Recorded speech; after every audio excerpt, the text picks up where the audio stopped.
Hi, Kiana. Welcome to the Women Waken podcast. Hey, Whitney. So happy to be here. So excited to have you on the show and to get to hear all about you and your fabulous work, which I already know quite a bit about because I've joined in ceremony with you. I've been fortunate enough to. We actually met in person for the first time at the summer solstice gathering that we did in Bolinas back in June last year. Yeah. That was so gorgeous. Yeah, that was amazing. Yeah. And then I got to attend another ceremony that you had at your own home for the autumn equinox in September of last year. I know, which you had to remind me because I'm like, which ceremony? You're like, I have so many. You got to be more specific than that. I do a lot of ceremony. I'm like, where were we? But that was really sweet. Yeah. In my backyard with our canopy before it started to go into like a chilly time. It was very, very nice. That was very sweet. It was nice to have you there. Yeah. And it was so special, Guyana, because, it reminded me.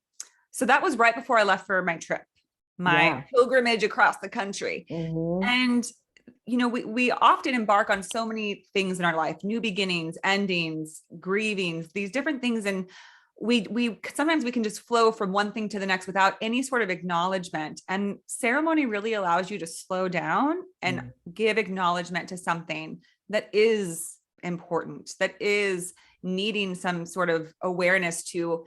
We recognize that this ends or this begins, or that we take this space to kind of hold this moment for this.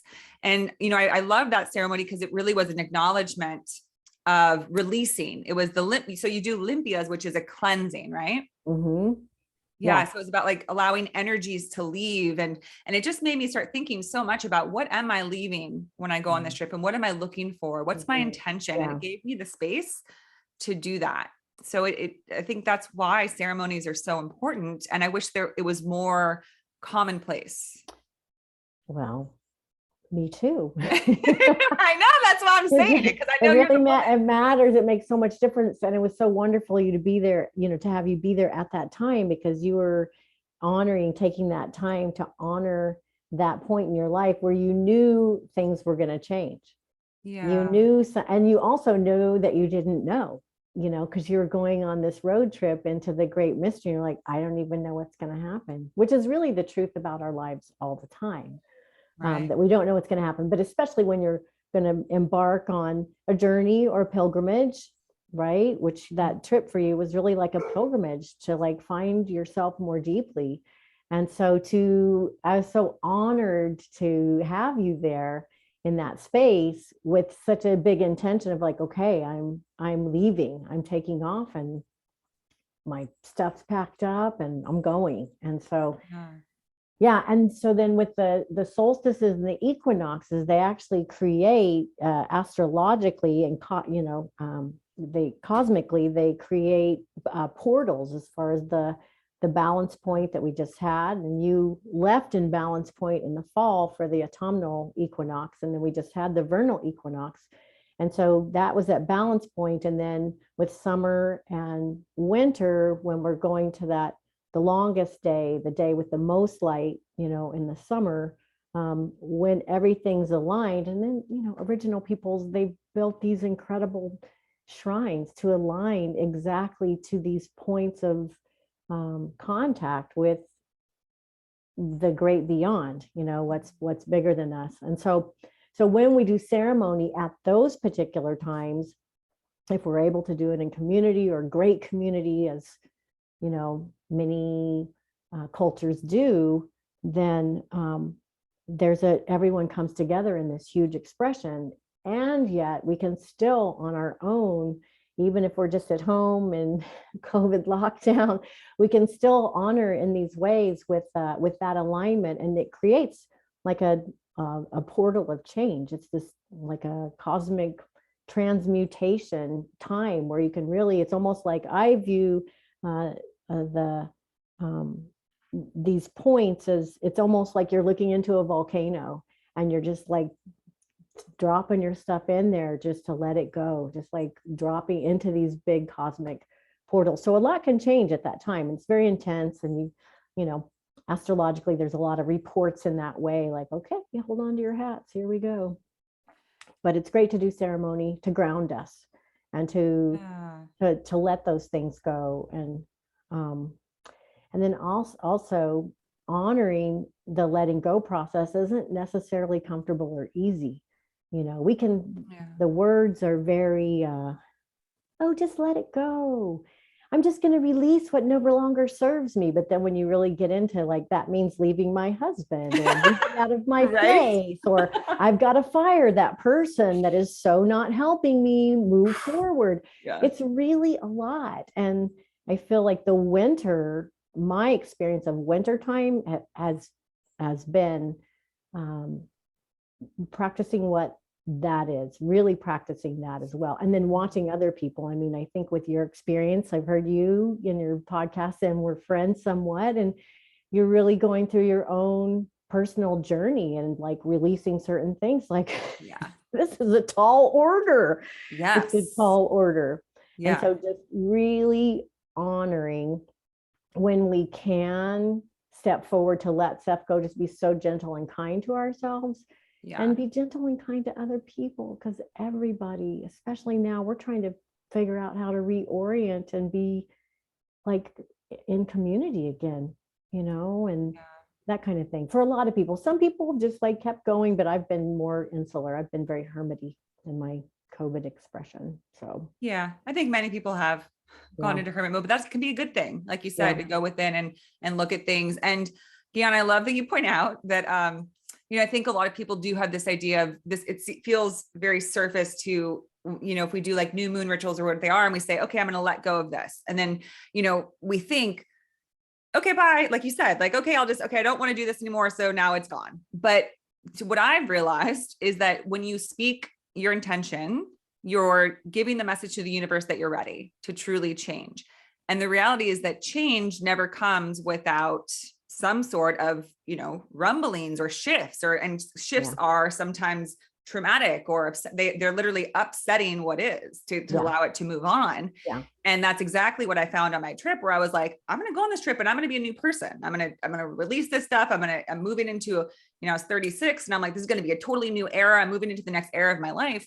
But what I found was the universe was like, you don't know how attached you are to these things that you want to let go of. And they're not just like external, they're actually like very strongly embedded in many ways in an emotional body and physical body and mental.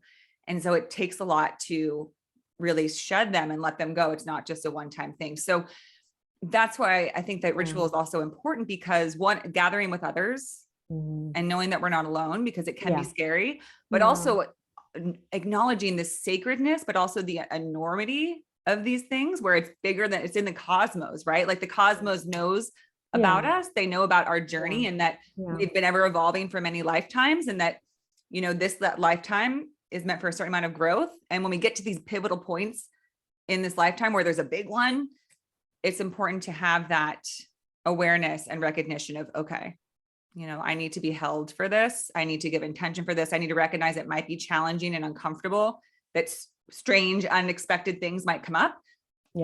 I was born for this. That's something that that's a message I keep getting lately is I was born for this. And that's kind of comforting. Like, well, I guess, you know, because sometimes I second guess it, like, oh gosh, did I do something wrong? Like, should I not have, you know, gone into this journey? But I keep getting the message of you were born for this. And to me, it means this is something that I was planning to do in this lifetime.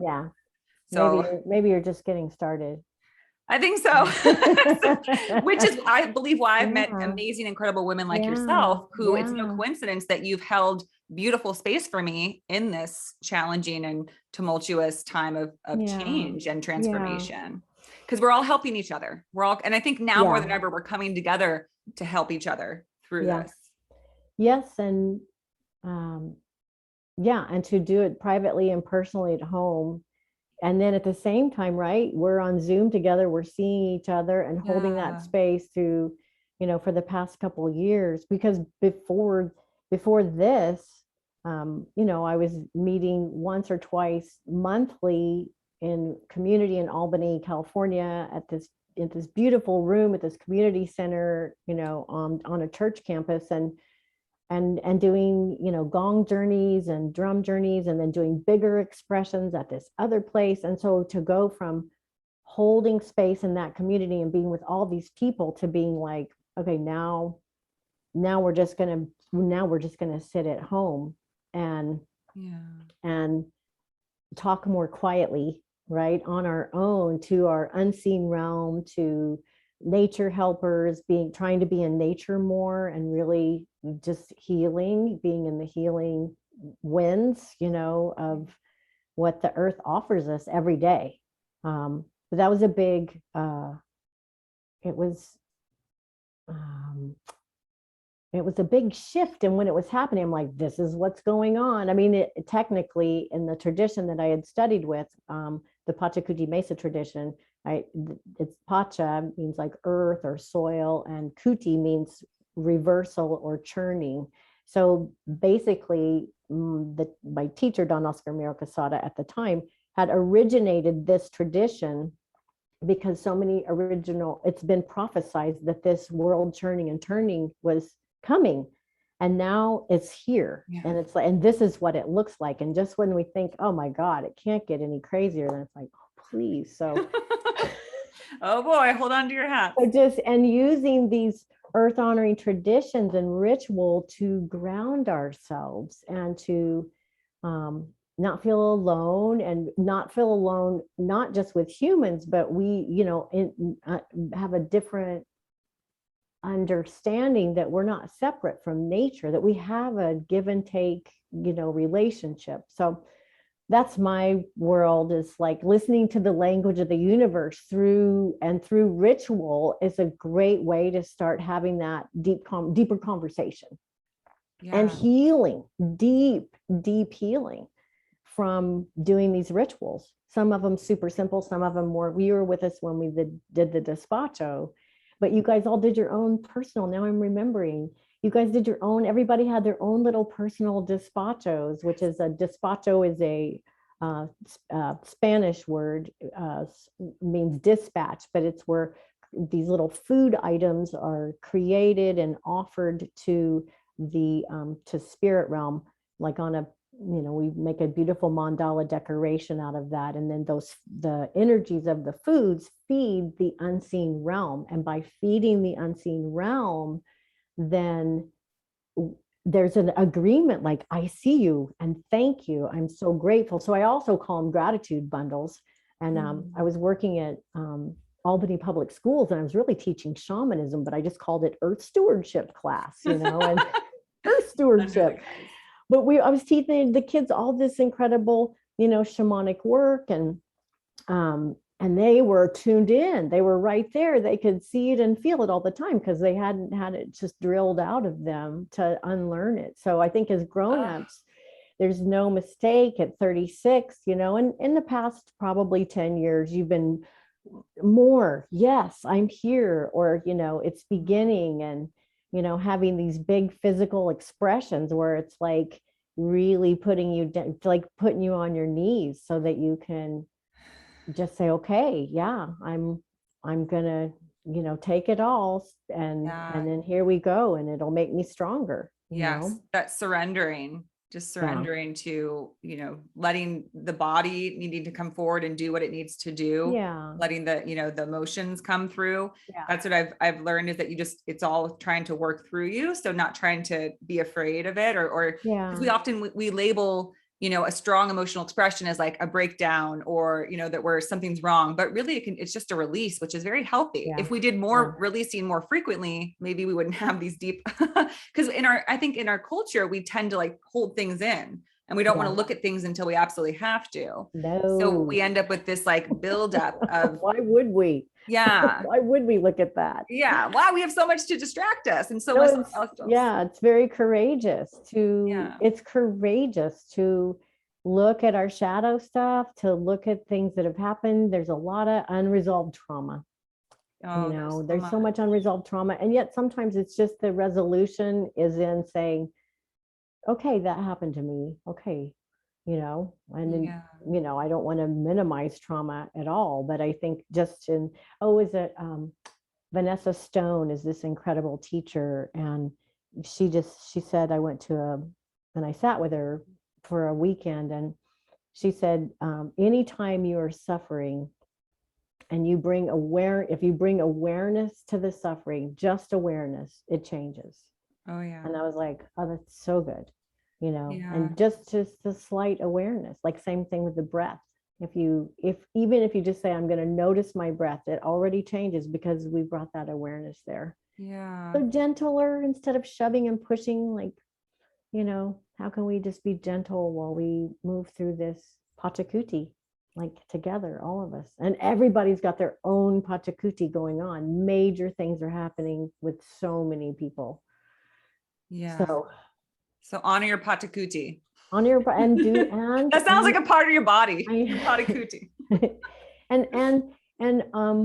and ritual is very powerful, because ritual is a way to have something that's inside of you, and then you bring it into a ritualized form, so that you put it in your hand and you're looking at it in front of you. So you take what's inside and bring it outside, and you can honor it, whether it's like right now I'm working on this free gift, which I'm going, with my personal, work for my expanding my business. Yeah. And I have a free gift, and it's one of it's just like lighting a stick of incense, but there's all these instructions. It's not just light a stick of incense and your life will change. It's like what you're doing with it, and the intention, and how you hold it, and then letting that go. But by taking what's inside of me and then I hold it in the incense, and then I blow that into the incense, and it brings it outside of me, and then I can let it go. And that works. It's very powerful.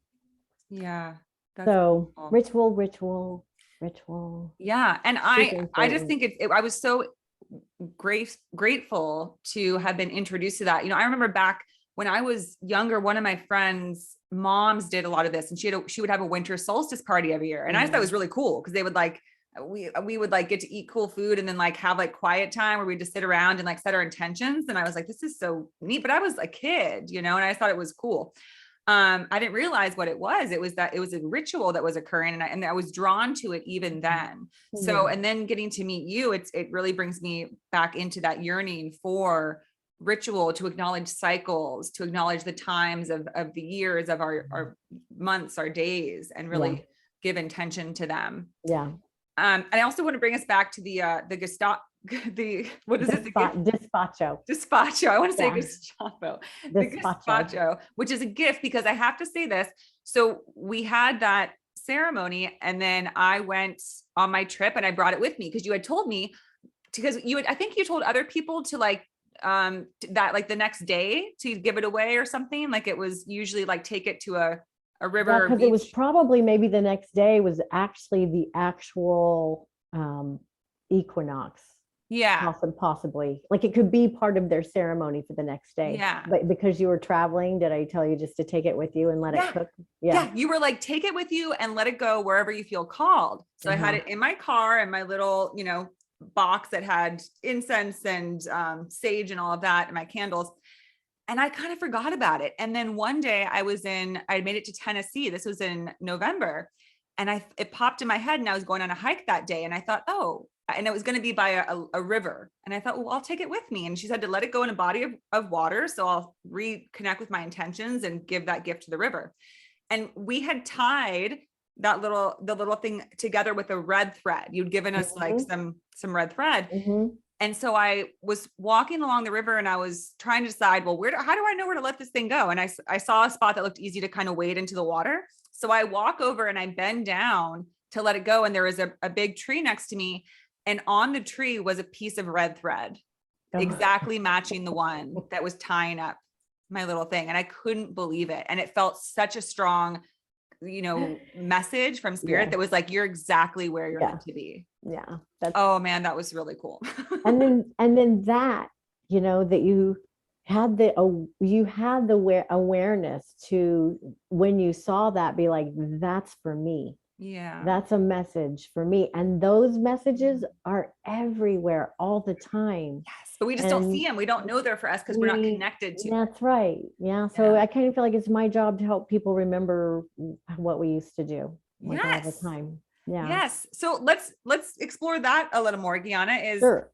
what is your role? You are a teacher, you're a ceremonialist, obviously, you're a community leader, you do Reiki, yoga, what else are you really offering, and sort of what is it kind of encompassing as far as because it sounds, again, you're someone who's guiding others to connect more strongly with their surroundings in terms of like their spiritual connection and their spiritual work, and their center as well for Yeah. healing and functioning to the Yeah. optimal.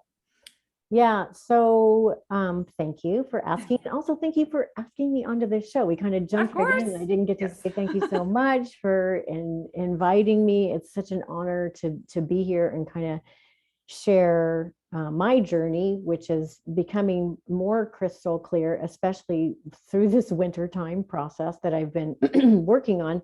But let's see, I at the church where they had the campus, I also had a healing space there, and I opened that healing space about, gosh, at this point, now it's 7 years ago, because we were in COVID for 5 to 2, yeah, so 7 years ago I opened, although I'd been running the camps at that same campus, so I've been at that campus for over 10 years, and then I got a room there and I started doing my shamanic healing work of this tradition that I was working on. And then during that period of time, I decided that I wanted to take it to another level. So I started teaching apprenticeships with the tradition. And I was doing, it's an 18-month program. We do an intensive weekend from Friday to Sunday, like every 3 months for a year and a half. So it's 5-part series. So I did that for 5 years. And during that time, I was also offering, the work at community-wise. So I was leading, pardon me, community work, doing new moon and full moon, like a new moon gong. I have a gong that I work with, and full moon drum journey. So I was doing a lot of journey work, a lot. Regularly for 7 years, more than, but really doing regular journey work, which is very profound. In many original people traditions, there's 3 worlds. There's, the lower world, middle world, and the upper world. And from my Peruvian tradition and the Andean lens, those 3 worlds are called the Ukupacha, which is the lower realms, but also our subconscious self, an unconscious self. And then the Kai Pacha is like our physical reality, which is the middle world. And then the Hanak Pacha is the upper world. And so I was doing Hanak Pacha journeys with the gongs and doing Uku Pacha journey with drum work really regularly. And then seeing my clients and then teaching, they're called hoops, the apprenticeship, pardon me. And so during that time, I was seeing clients, and I had gone to an advanced, teaching skills course. And one of the skills I learned was this shamanic journey work. It was called shamanic journey hypnosis or something. I can't remember how she framed it exactly. And I wrote it on a little like 3.5 by 5-inch card, and and then people would come in for like for healing work, and I do limpias and everything on them, and then I'd have them put a blindfold on them. When I was first learning, I would just like read my card to them, and have them do this like shamanic journey hypnosis work.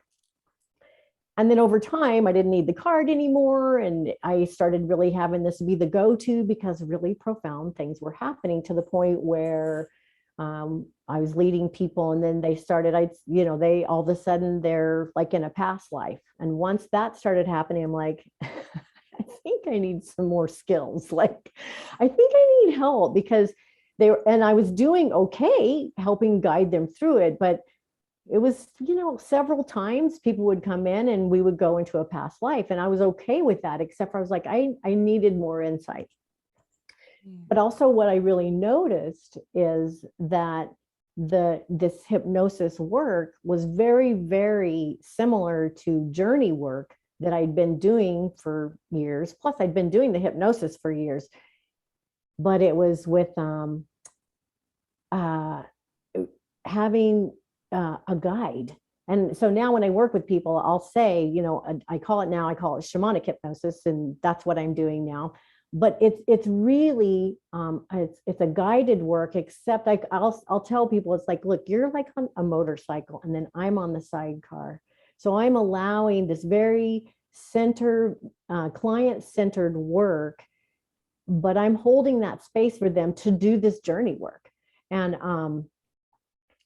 that work, to me, it's because I'm doing we're doing journey work, except for that there's more guidance, there's more, I wonder what would happen, and leading them. And what's happening is, people are able to do this really deep ancestral healing, and then also, handing things back that they're carrying that's not theirs, but there's this resolution that's very soft and gentle, and it's not pushing anybody in any kind of way. And if anything, ever gets too intense, then we can always just move away from that. It's really up to the person. But I guess getting back to your question, what am I doing? It's like taking my shamanic skills, which lots of time I'll open the circle. So I'm using shamanic, we're creating a circle container that's really, we're inviting guides and allies that we may or may not know of. So there may be an introduction to a new helper that shows up in that particular journey,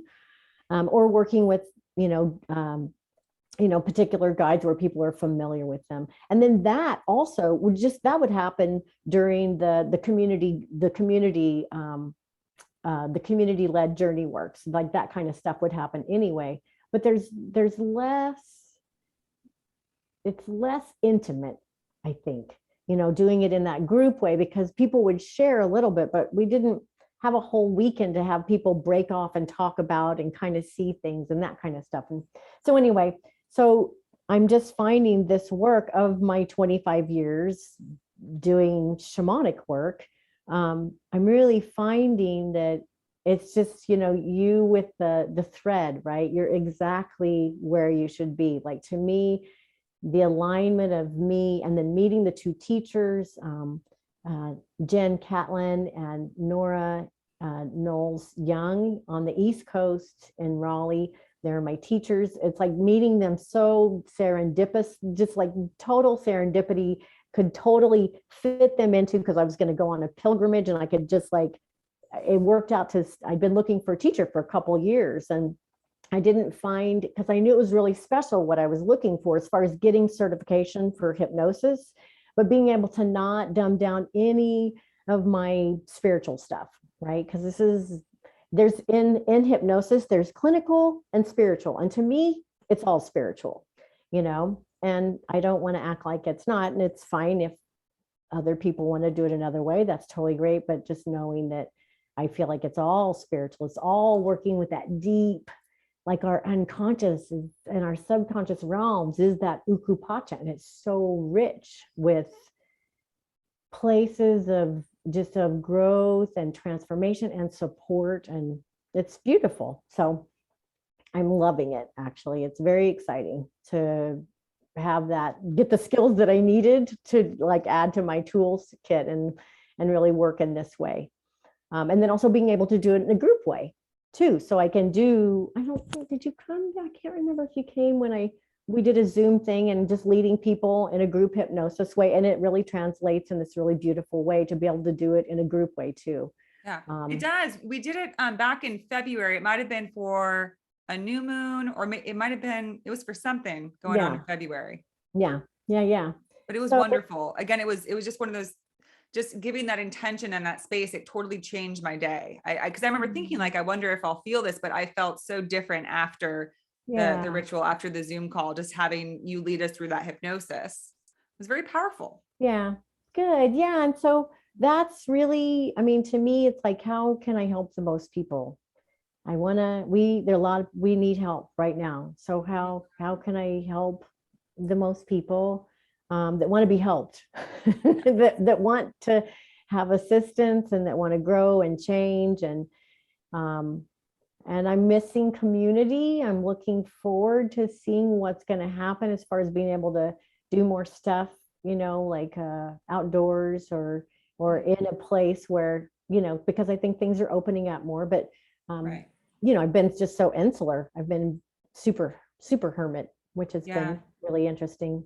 Yeah, which I mean, again was likely needed because often sometimes we go into hermit when we need to recharge, that Yeah. that reprieve period, Yeah. and that's where, Yeah. you know, when we talk about self-nurturing and healing, people will often kind of push it away. I don't have time for that. I need to keep Yeah. working. But if you don't Yeah. recharge, then you don't actually have the capacity to give your gifts, Yeah. because you are a being, a vessel, just like everyone else. And when we Yeah. try to just constantly give, we get depleted. Yeah.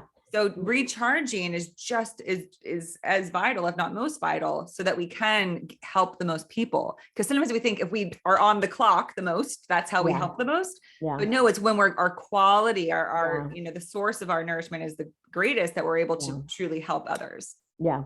Yeah. I will say that when we first went into lockdown, I was offering a lot of stuff online before a lot of people were. I just was doing 3 events a week just to help, like in the crisis mode. And then we got to the summer solstice, and I stopped, and I stopped for a while. Like I really, and then when I stopped, I was like, oh, I'm really burnt out. Like I was just really burnt out. And so I was like, thanks, COVID. Just like Yeah. needed to just recharge and redirect, because I was in the middle of change. That's kind of around. No, I met you the following solstice. I met you that following year. I guess. Yeah. Yeah. Last So, year's. yep, we have to take care of ourselves, Yeah. and And I think that was, one of the gifts of the lockdown, quarantine, the pandemic, was that it showed us, I mean, almost, it was sort of like that forceful slowdown, Mhm. kind of, it was like a collective, ironically, a collective illness where when your health is compromised, you're forced to slow down, which you might not have done of your own volition. Yeah. I think that often, which has happened to me recently, that you will experience health repercussions if you're not going to hit the brakes yourself, and your body will say, listen, Oh I need yeah. to get your attention somehow. Yeah. So this is how I'm going to do it. And it felt Well, like that's what the pandemic was. The greater scale was like, yeah. we need to slow down. Like, Yeah. It kind of slowed the world down, and it showed us so many great resourceful ways of going about our lives, where it was like, okay, if Yeah. we can't be on the go all the time, what can we do? Yeah. And a lot of us realized, like, oh my gosh, I cannot have to race around all the time. I Yeah. don't have to be on the go. I don't have to be out and about 12 hours a day. I can be grounded. I can take some time to rest, to be Yeah. just not, Yeah. always going at a fast pace. So I think that Yeah. was valuable. And I think it brought that slowdown, I think brought up a lot for people.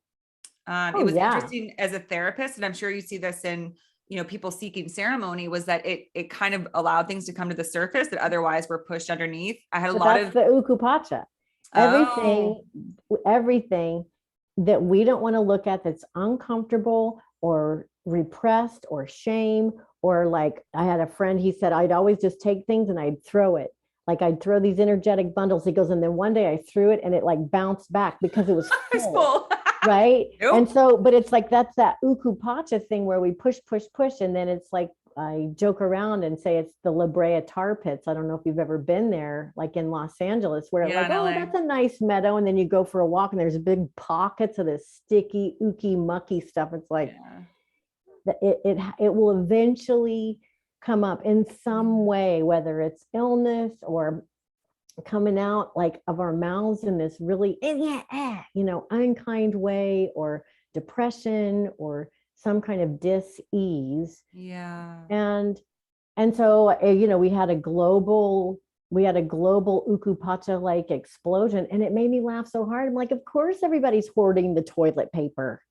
It's like all our poop, Yeah, like all the crap is, it's like, yeah. it was it was like such a great metaphor.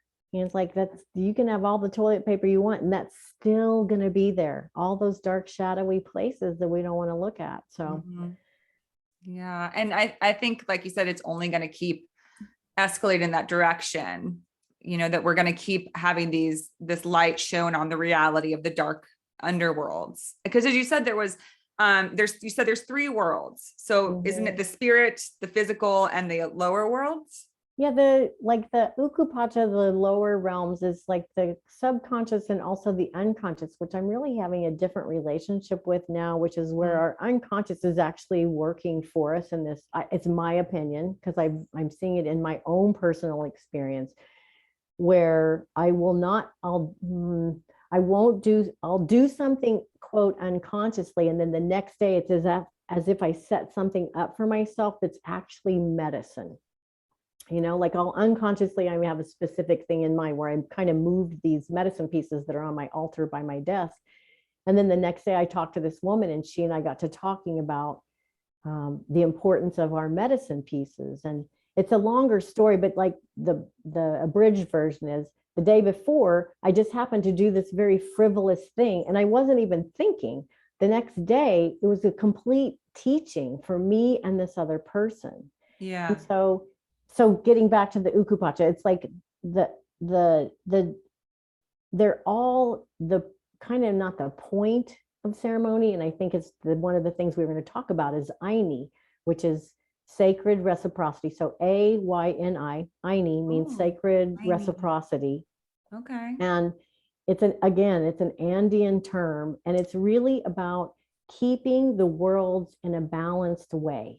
Right. So working the worlds in this way where the ukupacha is doing exactly what it's supposed to do. It's not bad. It's not dark and heavy and don't go there. It's not. It's an important world. Our subconscious realms, it's really important, right? Oh, yeah. And those unconscious things that I used to think were kind of, quote, bad, those unconscious things are actually, I can do things unconsciously. That's being orchestrated by my unconscious self for a future healing. Even if it's like I get into a fight with my husband because I say something unconscious, but we need to have that like frivolous thing come out in order for us to get to a healing place. Do you know what I'm saying? Oh, yeah. Yeah. So it's a deeper, so with this unconscious, like the ukupacha, those realms, you know, it's just, but it's where those things that are repressed and the more unconscious things are in this place of it. There's no place to go. It's happening all the time. Yeah. We're living in all three worlds at the same time. Yeah. And I think the unconscious is so important. Well, I mean, kind of, you know, along the lines of the Carl Jung principles, which is that if we don't face our unconscious or acknowledge our unconscious or subconscious, it will govern our behavior, and we'll call it destiny, is a quote of Carl Jung's, something like that. But it's that idea that, you know, it truly is, you know, what resides down there is what is a lot of what is governing us, you know. And I think that when you made the analogy that like we're kind of collectively, the world is having this, what do you call it again? The Pachakuti. Pachakuti. Uh-huh. The Pachakuti. Is that I feel like it is because we've denied our subconscious for so long. And I think our subconscious as a society is very dark and negative. I think we have there's a lot of yucky stuff in there in terms of our beliefs about things. You know, I think that a lot of us have negative beliefs about ourselves and about the world. And it's like we're not holding it. Because you mentioned earlier, Jnana, that when you have to heal something, you need to bring up that pain, that your pain wants to be seen. And I speak to this a lot to clients, and in this podcast is your trauma wants to be seen, your pain wants to be seen, your wounds just want to be seen, because they can never heal until they're acknowledged. And you look at them and you give them, you know, that service, that credit of I see you and I'm holding you and I'm allowing you to be acknowledged. So, you know, I think that as long as we try to keep these thoughts under, like whether it's, you know, life is always a struggle, or I'm always going to be sick, or we're all bad people and do bad things, as long as that's lurking in our subconscious, it's going to come forward as our reality, which if you look around the world, there's so much violence, there's so much illness, there's so much depression and unhappiness. And I think it's because that's what we think about the most, unfortunately. So when I think of like COVID, I think of it, it's given us a chance to acknowledge what's in our subconscious and kind of go into that realm of seeing what are we keeping down there that we're not allowing to see the light, so that we can transmute it into something else. Or just witness it. Yeah. You know, just like if we go on a journey, if we do journey work and we go to these subterranean realms, in your journey, say I'm playing a drum and, you know, lighting, you know, and I'm not guiding like in hypnosis, but just guiding you, and you're in a dark place, but anything that you can see in this ukupacha, anything you can see is the light of your conscious mind. Yeah. So any light that comes in, whether we quote do anything about it or not, they're still bringing light into it. And I think that's where we think we have to know or we have to do something. And I don't know necessarily if that, we don't necessarily have to do anything, but sometimes maybe just even move through it and experience that kind of dark, right? Or see the things or fall through a big wormhole or whatever it is that you do on your journey. So yeah, I mean, COVID's definitely been, I mean, there's been so many silver linings to it. I wouldn't have probably met you, I wouldn't have gotten my hypnosis training from these two women because they wouldn't have offered an online course because they weren't allowed to do that before COVID. You know what I mean? So it's, there's been all kinds of, my kid came home and lived with us for 4 months and I never had to worry about them because they were at the house all the time and they were a really good roommate. It was really wonderful, and so, but yeah, there's a lot we need, it's like we need lots more love, and general kindness to everyone, starting mostly with ourselves. I walked at San Quentin. It was actually through Vanessa Stone, has this organization, and we walked at San Quentin, and you raise money to send these kids to this amazing camp where they talk about conflict resolution in like a really powerful way through Vanessa's program.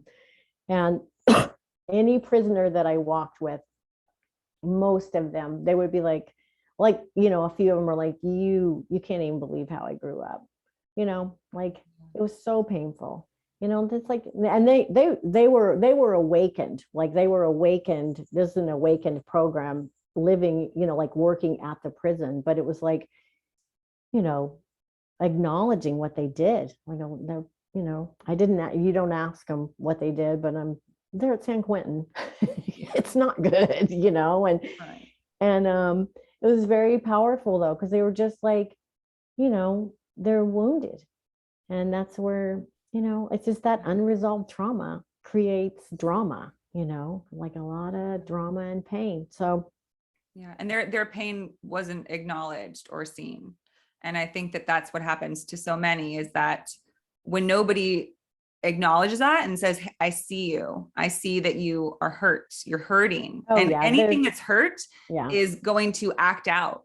If anyone's ever been in pain, it's hard to be your happy civil self when you're in a lot of pain. You're like, hey, help me out. This really hurts. And for some of these guys, like where there wasn't any love at home. No. So there was no one to even give them that message. So really that breeds the message of, I just have to fend for myself because I'm hurting and nobody cares. So, and at a young age, you ask, well, if no one cares about me, why should I care? Because if we innately, I believe, are of love and know that love is of most important, but that can get lost between our ego and our brain and our emotions when we're not reminded of that from a young age, when we're not brought up with that acknowledgement that your pain can be shared. We want to, as back to like a village society, a more communal society where things are shared together.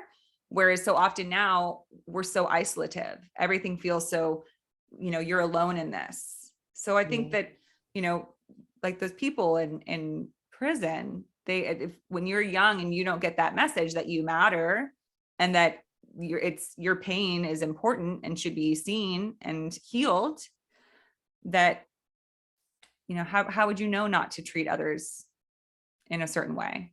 Right. And I believe that's, when I visualize the future, I don't see prisons anymore, because I personally don't see prisons as a effective solution, because rather than being reformative, they're punitive. But I want to just jump in because, I walked the laps, with this one guy, and then there was a really young guy, talking to somebody behind me, and I was like, oh, oh, he's so young. And the guy looked at me, goes, this place probably saved his life.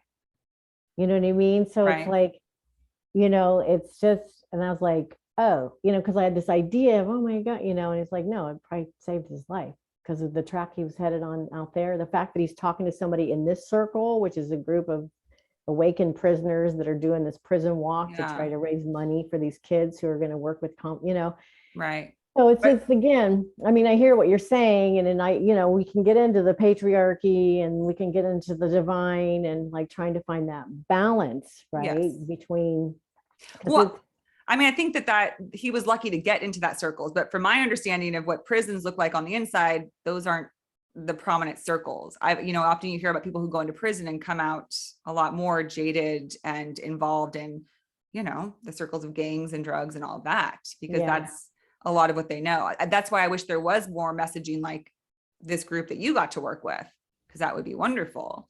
But I don't think that that's always the case. yeah. Well, and it's also San Quentin's probably one of the best. They have incredible programs That's wonderful to all the hear. time for, you know. Yeah. I mean, I definitely do believe in holding space for people who, when they're trying to be in society, they do harm to others. But I think when we do it in this way that sort of, rather than just is sort of like, okay, you're in a space that you're in a time of, healing, which I think would be awesome. It's more of you are being punished, right? You're being punished and you're bad and we need to keep you away because you're not good. So I don't think that that's effective.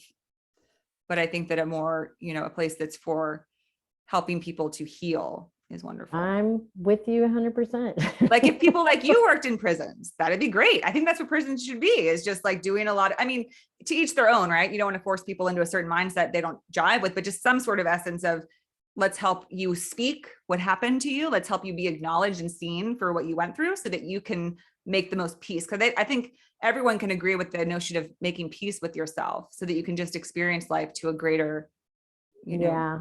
This is like a bigger conversation that's so complicated that I don't really want to speak to it too much, truthfully, because it's yeah. so easy for us in our extremely, extremely blessed lives to say, this is what I think you should do, and so I just want to. Yeah. I mean, it's obviously a complicated, It's not a complex lovely question. system. I agree with you 100% on that. And even the fact that we were going to be able to do this walk that day, we didn't know, like the day before they were maybe going to cancel it because they weren't sure that, you know what I mean? So it's we just don't need to talk about it that much more with prisons. And Sure, but that's a unique experience you had.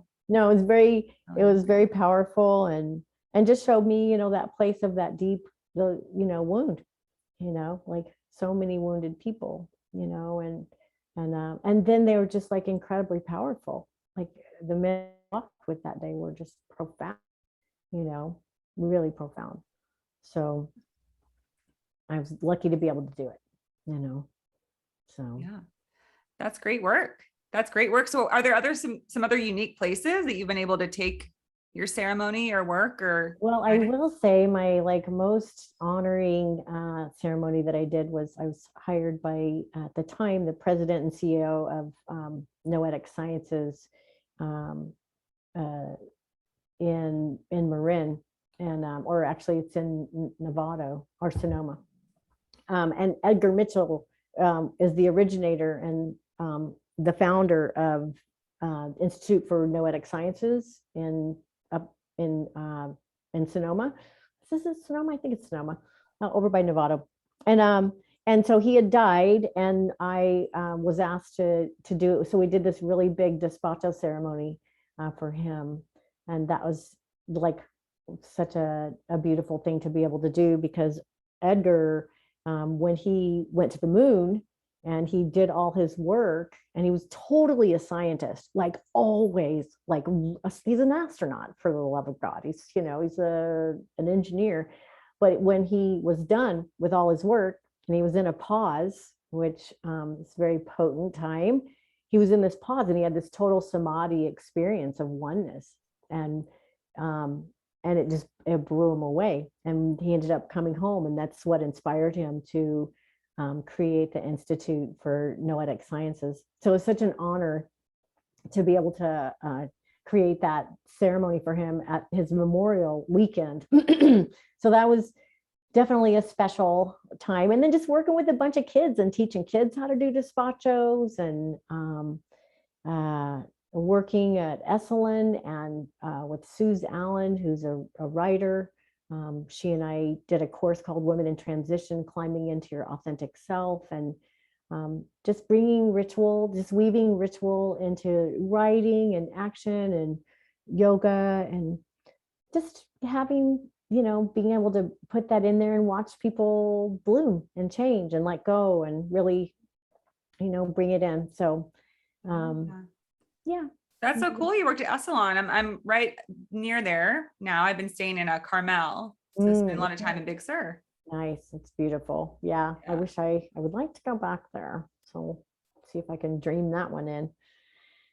Yeah. That must be a cool place to go do a workshop.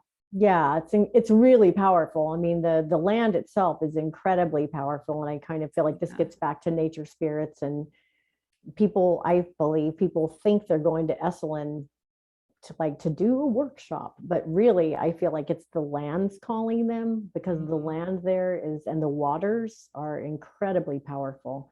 And so that's what can change us, is being in that notion of that place. The place itself has consciousness, that when we go someplace and it feels really powerful, it's because we're stepping into the consciousness of that place, which that was like a new, like, I grew up in Southern Indiana, I had been in California for a long time. I never heard anything like that. And then traveling to Peru a few times and doing this kind of work, it's like, no, place and space. Like, if the planet is alive, which she is, then there's places where this consciousness is more live. And at those places, that's where that really big internal like huge transformation can happen. Then Esalen is definitely, that land is very powerful. So yeah, you gotta get down there. I love that idea of your different spaces having consciousness, which of course they do. Because I will notice that I'll be called to different places at different times. When I'm staying in California, some of my like weekend trips that I love to do are Shasta or like up to Humboldt County, where you got more of like the redwoods meets the ocean area, and just like this enormity of life and trees and all that. But it's like, I know like which area I want to be in. It's like, oh, I need to be more in that space. And I don't really know why, but it must be that there's like something about that consciousness that's like, hey, you could use some recharging here. And sometimes I'll get that randomly with other places, like, hey, you need to be over in like Monterey now, or, oh, you want to go up the coast a little further north. And I'm just like, okay. Good. That's great. That's so beautiful too, Whitney, that you're listening, because I think that's a big part of, I don't want to say that's what I want to teach, but it is part of what I want to teach, is like that deep listening, because we are being called forth and spoken to, in these beautiful ways. And so it's great that you're able to follow those, like, hey, come here, up here, and that there's medicine there, there's medicine there for you. Yes, that's exactly what it is. There's medicine that will heal. There's all these different places you go to when you need to heal at different times. Yeah. Exactly. And I think that's a big part of your work as well, is earth honoring rituals, but also just recognizing the potency and power of nature and being outside. And I think that that's something so important that I think also, quarantine and the pandemic helped with. That was, we were kind of stuck. And so I think people began spending more time outdoors and began, if we couldn't get away, we could at least get into nature and feel that connection and feel the sort of really appreciate being out in that. Well, yeah. And the spiritual energies. So there's like different energies of the earth. The earth has a particular spiritual energy, and then the stars, as it rains down on us all the time, it has particular energies. But when these two energies meet, they meet and coalesce, and it creates another energy, which is actually like the big trees, that feeling when you're in there, that you can feel and sense this. Well, I want to say, when I'm there, I can feel and sense that there's a particular effervescence in the air. It's actually called Sami. And that Sami, research is now showing that it's like it's healing to be in nature. It's like, that nature baths. It's called Sami. It's actually an effervescent spiritual energy that's very, very powerful and healing.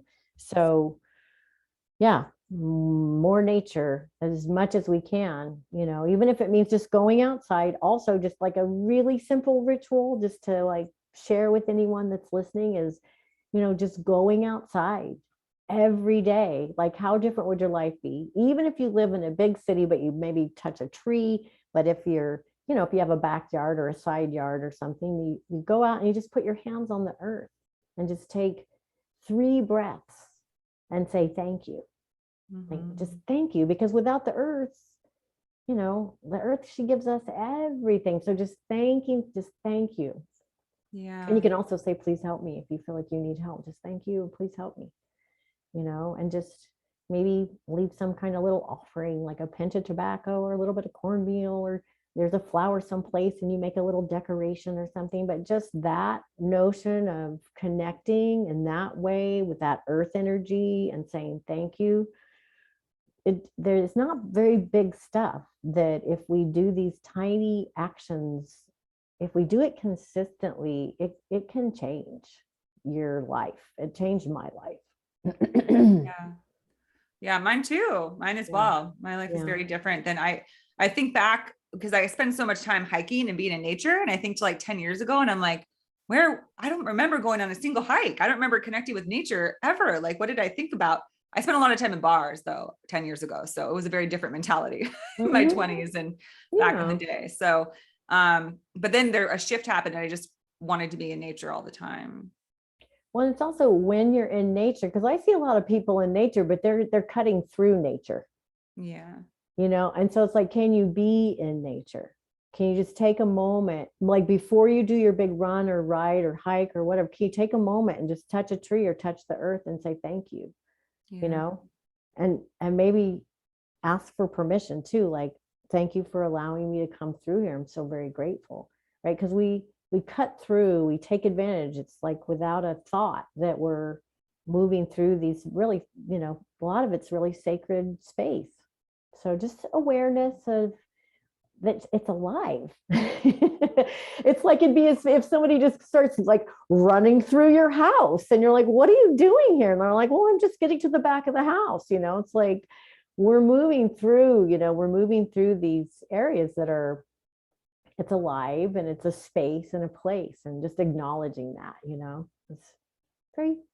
it's being a polite guest while we're here on this planet, being a polite which guest. we're not always very polite guests. No, and we just have to, I've been not a polite guest before. Sure. That's what I'm saying. All of us.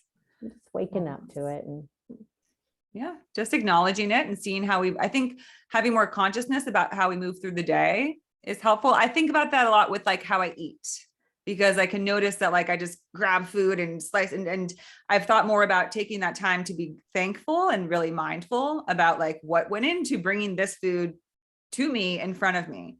And most of the time, I don't always think about it. I'm just like, oh, I got to eat really quick before my next client, and you chop something up. But when you slow down to think like, gosh, let's really think about the journey of this apple. That may sound silly, but it's like this apple came a long way, and it was once just a seed and was in an orchard and got all the way to help me eat my lunch. So those little things, it's like we've disconnected a lot from the greater weavings and connections, the inner weavings of our life. We forget about how everything is connected. And because we take things for granted, I think. We're so detached from the origins of things. Well, and also I will say, in my studies is rituals are around to remind us all the time. They're, it's not like back in the day. I mean, I believe that these rituals are here to remind us all the time how much we forget. And so then when we do the ritual, then we remember whatever that ritual is, whatever the action is, whether it's a giant ceremony or just something very basic or a morning blessing or something like that. It's to remind us how forgetful we are. That's part of our humanity. That's why we, I think, came to this planet to study, the University of Suffering. And so we sign up, we join in, and then we forget a lot, and so it's good to be grateful. It's good to have like, what's going to help me remember to say thank you, Yeah, definitely. So, Gianna, if people want to work with you and would like to join in on a ceremony and get on your mailing list so they can find out about your events and get your free gifts and all of that, how can people do that? How can they work with you? Yes, I would love that very much. I've got a couple things happening. One is this wonderful place, again, a COVID blessing, Hudson Mind Body Spirit in Edgewater, New Jersey is a brick and mortar place, but they also have online presencing, which you came to in February. And they asked me to be a part of their staff because I was assisting. They took the hypnosis course and I was an assistant in that class. And Lindsay Gatella is one of the directors there. She's an incredible medium. And so I teach there. I'm going to be available, for bookings. They'll book through me doing shamanic hypnosis on Tuesdays, which is like so cool. And then once a month on Tuesdays, I'm treating it quarterly so that each quarter, because I live quarterly, so we just started the spring. So each quarter I'll teach a shamanic tool on one Tuesday a month. I'll teach shamanic hypnosis on another Tuesday. And then I'll have a ceremonial, there'll be a ceremonial time. So that's kind of fun. So and that's all new for me to have someone hire me to come in, and I'm teaching in their mentorship program as well. So it's just such a blessing. So I'm there, and that's through Hudson Mind Body in Edgewater, New Jersey. It's www.hudsonmindbodyspirit.com. I think that's so funny. I don't even know. Anyway, well, we'll get it right, and I'll put in the show notes. Right, and then for me, I'm seriously working for the past couple of months, really working on my new website, which it's my same website, but I'm revamping it. And so, if you want to reach out to me, and also I'll have a free gift, which is 3 rituals to keep you grounded. That'll be upcoming really soon. And that's www.balancepointshamanism.com. And then through there you can book, I'm happy to do 30-minute consultations and see if anything that I have to offer can work. And I'm happy to talk to anybody at all ever about integrating ritual into their life in any way. I mean, it's really saved my life. It really made a difference in my life, and it actually can make a difference in other people's lives too. And that's mostly what I want to share. And then the shamanic hypnosis is just phenomenal, and I'm so happy to be doing it. Yeah, so beautiful. And we're so happy for you that you have come into this place where you are using your gifts and offering these to anyone who is ready for this type of healing. You're armed and ready. Yeah, thank you so much for just having this great conversation today, Whitney. I just honor what you're doing, and your guests are amazing, and it's just great to be a part of this. And so I just thank you so much and wish you so well with the expansion of, and I see you already in like this just world of beauty and health, that your Pachakuti has been very important, for your transformation and how you're offering and moving through the world, and yay. Good to know. I've been worried about it. My little Pachakuti. Okay. And Gianna, I was wondering if you would be open to, before we close, leading myself and the audience and maybe just a little something, a little clearing or hypnosis or something to just sort of offer a taste of what you do. Yeah, and I think not so much a hypnosis, but let's just have, I'll just do this. It's seasonal, right? So we just had the spring equinox. Yeah. So if you're in a place where you can just, rest and close your eyes and just soften your belly and just feeling the length of your spine. And if you're laying down and listening to this, then really allow yourself to lengthen in the spine as well. And then just let go. And having made it through the winter, right? Really feeling that, like in the old days, there was a lot of fear in the winter because it was a time of scarcity, or could be. right? And so when spring came, there was such elation.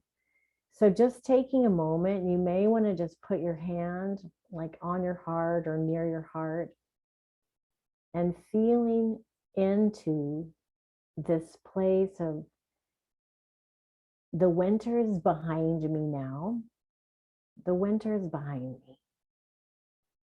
And yet, when we're at balance point, equal night and day, which it just passed, but let's just say we're right there in this place of really strong balance, just feeling into what it means for you to be balanced. And I would venture to say it means letting go of your shoulders, softening your tongue, softening your belly. Just a big breath.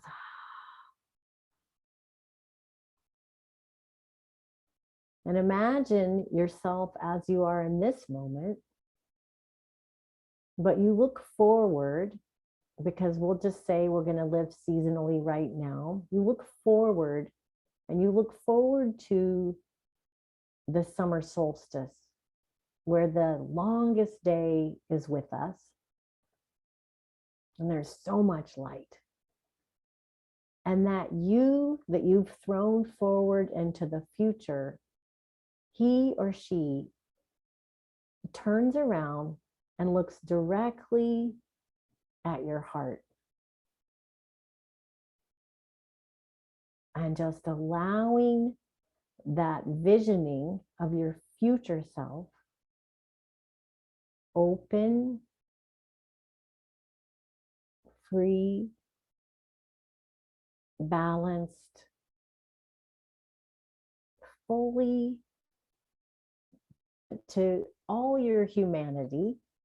But that future self is looking with her or his eyes right into your heart and feeling that visioning in your heart, just warming and warming you. And feeling that warmth in the heart, and it begins to spread over the entire body. Just from that full light of sun 3 months away, your future self burnishing into your heart, pure, what's called munai. This is full, massive, expansive love of yourself. And then you can feel the present self as we move from today, this moment, all the way to the solstice, that with every day you step forward, that just with complete ease and grace, anything that no longer serves you just releases away. So when you take that step closer towards the solstice, it's like a footprint. It just stays on the ground without drama or struggle. You just leave it behind. And so that as we move towards our future self, we feel full and full of light, expansive love, accepting and really, truly, deeply loving yourself. Because when you can love yourself like that, then you can love others. And just breathe that in. And then just hold your breath. And then on your exhale, you're just going to tip your chin towards your chest, and you're just going to blow it into your chest. And then you can put a hand over your heart to seal that in. And on the count of 3, you're just going to snap to seal that medicine in. 1, 2, 3. And just allowing yourself to move towards this future self, which is you, with every step fully supported. And just letting go, just easy letting go of that which no longer serves, and then also collecting that which does, bringing that in gratitude.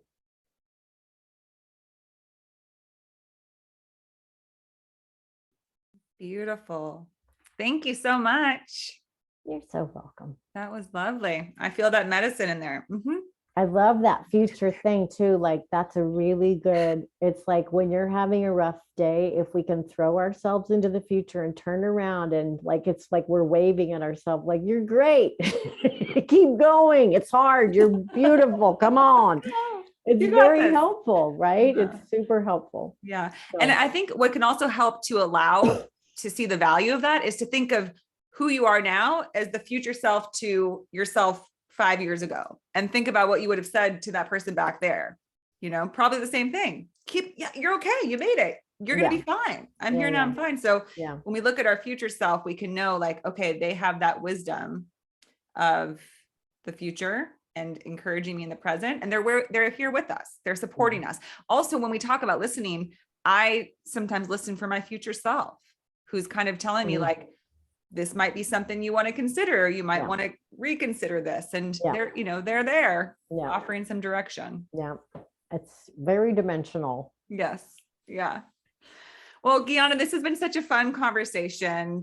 And I'm so thankful to finally have you on the show and to know you and to have you in my life, because you're amazing. I appreciate your support so much that you've offered during this transformational time in my life. And I just believe so much in the help you can offer so many others in their transformation. Well, thank you, Whitney. And it's just been super special to be here with you. Thank you so much. And I'm really grateful. Welcome. Yeah, super grateful. Thanks so much. All right, Jnana, well, you take care. All right. Thanks, honey.